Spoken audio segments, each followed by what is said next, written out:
parents, family, friends, faculty, students, Father Sebastian, Mr. Steers, Mr. Heffernan, and Canterbury's centennial class, the class of 2015. Welcome to Canterbury's 98th commencement exercises.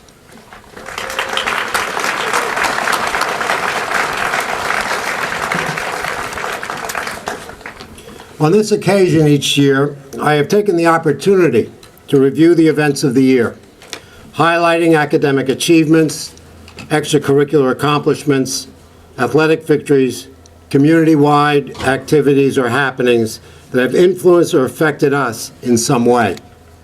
I do this as a way to pass on some advice and draw your attention to the rich experiences you've had as a class and as individuals. In short, to put your time here in perspective. Today, I want to look back and reflect on the heroic undertaking that took place 100 years ago by Canterbury's founding fathers, and how their noble experiment remains vibrant and meaningful today.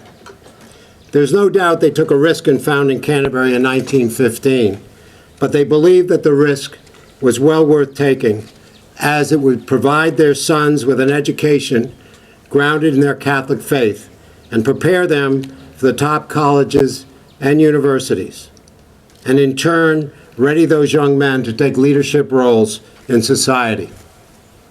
Indeed, by all measures, that risk was worth taking, as evidenced by the thousands of men and women who have graduated since those very early days.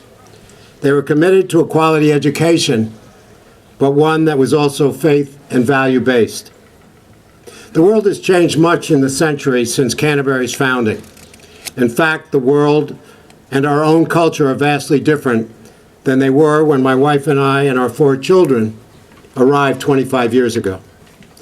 There were no cell phones, no email, computers were slow and cumbersome, and certainly there was no Instagram, Twitter, text messaging, Facebook, or the like. We talked to each other face to face with the spoken word and not through a device with our thumbs. We listened to radios, played cassettes, records, and CDs, not MP3s or iPhones with earplugs. Dress styles have changed.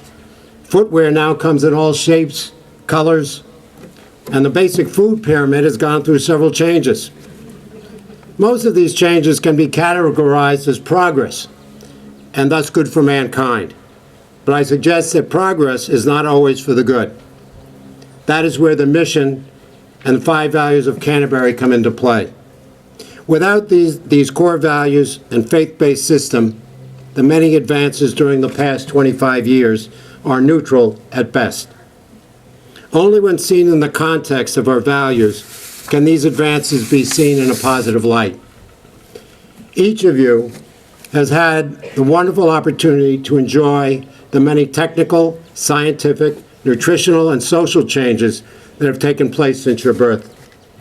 They have been developed to make life easier, everything easier, quicker, more user-friendly, usually safer, and certainly more entertaining. It is my hope that the faculty and community of Canterbury have instilled in you a moral compass based on our 5 values that will help you in the years ahead use technology, science, the media, and communication in whatever form it takes for the common weal and not for self-centered or selfish reasons. Changes and advancements take place so rapidly in today's world that if one is not morally and ethically grounded, the dangers can be life-altering. I trust that Canterbury has given you that grounding that will propel you through your collegiate journey safely and ethically. If nothing else, I hope that your time here has enabled you to develop character, a quality more valuable than a 4.0 GPA or a New England championship. Some of you will rise to leadership positions in your desired field, but I believe all of you will graduate today knowing that Canterbury experience has empowered you to become individuals of character and high moral standards. While the Founding Fathers desired to establish a faith-based school that would provide an excellent education, Their deepest desire was to educate young men, and today young men and women, of character. Let us not lose sight of their vision and their purpose. Such a commitment a century ago is why we are here today as a vibrant and prospering educational community.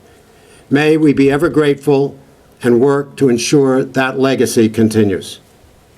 As I do every year, I wish to acknowledge and thank the faculty for their unqualified commitment to Canterbury's mission, for it is because of their dedication and professionalism that you graduates have accomplished so much. Thank you, parents, for entrusting your talented and wonderful children to us to educate, nurture, and challenge.